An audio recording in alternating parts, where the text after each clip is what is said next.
Caresana, Mačkolje, è un villaggio sloveno nel circondario di Trieste. Fascismo e nazismo hanno lasciato in paese un ricordo fatto di violenza, fuoco e morte. Ci troviamo nel paese di Mačkolje, Caresana, nel comune di Dolina, San Dorligo della Valle, nella provincia di Trieste. Ci troviamo davanti al monumento ai caduti nella lotta di liberazione, inaugurato nel 1974.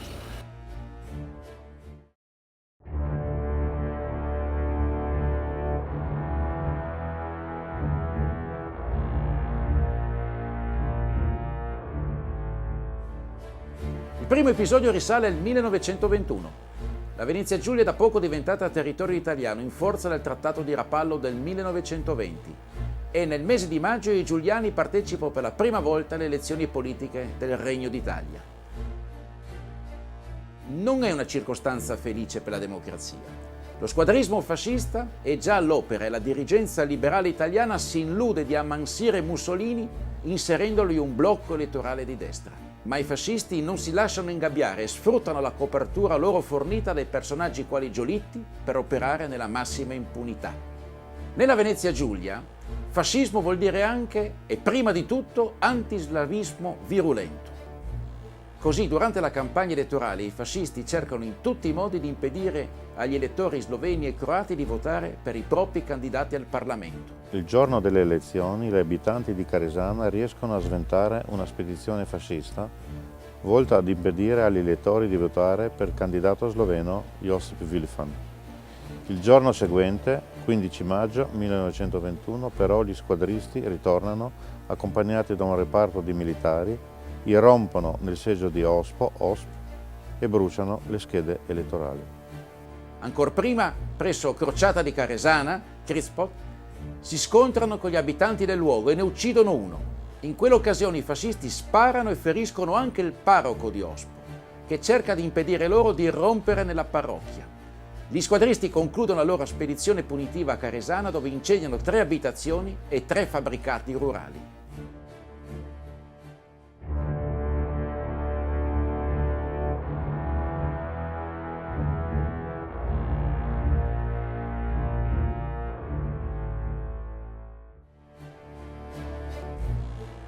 Un secondo e assai peggiore colpo Caresana lo subisce più di 20 anni dopo, all'inizio del mese di ottobre del 1943.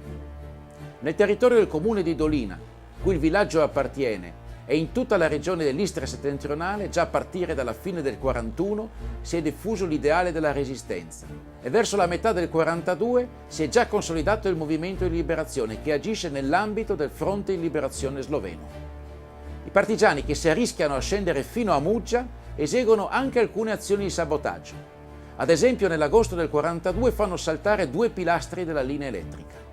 Alla base dei collegamenti del movimento resistenziale tra Trieste e Birchini si trova nella località di Santa Barbara fino al 1943, quando, dopo una delazione, deve essere spostata a Caresana.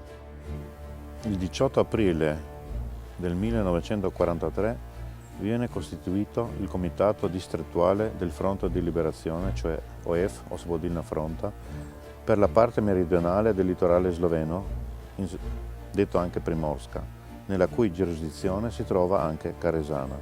Il movimento di liberazione nazionale sloveno prende slancio soprattutto nel periodo successivo alla capitolazione italiana dell'8 settembre.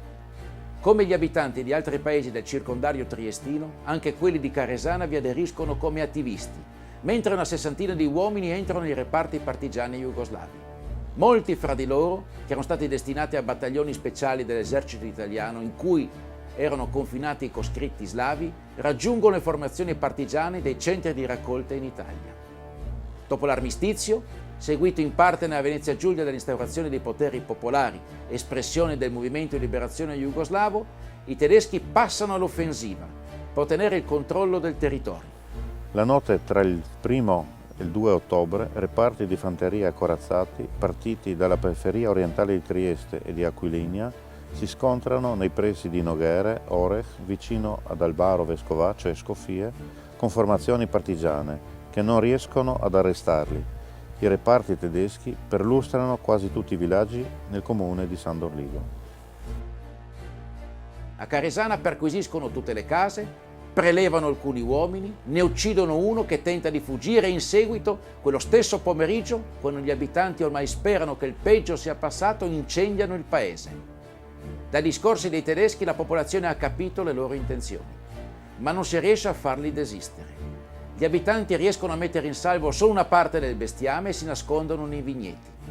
Delle 70 case ne rimangono intatte soltanto 18, 42 vengono completamente distrutte dal fuoco.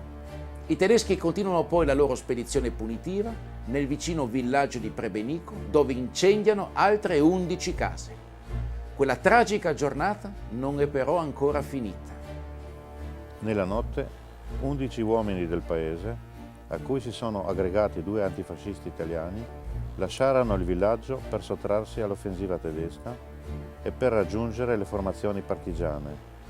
Il 3 ottobre vengono catturati sull'altipiano nelle vicinanze del paese di Lipnik, vicino a Rakitovec, e vengono fucilati.